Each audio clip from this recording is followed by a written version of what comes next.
เศร้าเมื่อหูข่าวจนน้ำตาไหลว่ามีคนคอยเอาใจลูกเสียใหญ่เอาปีโก้ลำคาสัญญาเคยให้ลืมไว้แท่นอกันตาอดีตเก่าสองเอานั้นนาสัญญามันพังทลายคงเห็นว่าไอ้มันจนเกินไปขับแต่เวฟไอเบื่อหน่ายสันบอกคนดีมันพอสำนีหากินกุมกุมวันห้องใส่เจ้ากระบนหันที่ว่าไอ้นั้นใส่แต่ทองปลอมยอมให้ยอมหลีกทางแล้วนะไปขี่วิโก้งามตาไอ้เบาสาวนาขอลาน้อง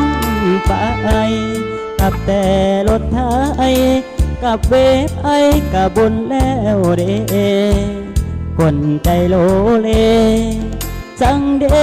สังคนมักเกินขอให้นวลน้องสุขกับเงินตา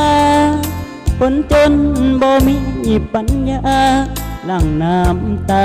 เพื่อนอ่านลดทางนางไปได้ดีส่วนไอ้นี้กินแต่น้ำตาคนจนอย่างไอ้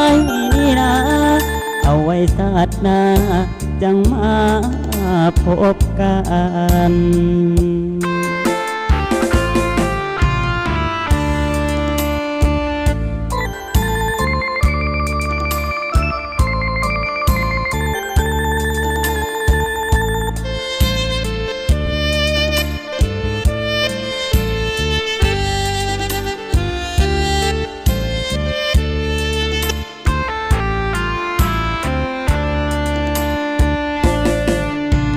ยอมไอ้ยอมหลีกทางแล้วนะไปขี่วิโก้งามตาไอ้บ่าวสาวนาขอลาน้องไปแต่รถไทยกับเวฟไอ้กับบุญแล้วเด้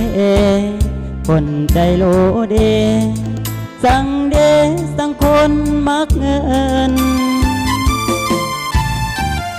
ขอให้นวลน้องสุขกับเงินตาคนจนบ่มีปัญญาหลั่งน้ำตาเพื่อนอาโลหางนางไปได้ดี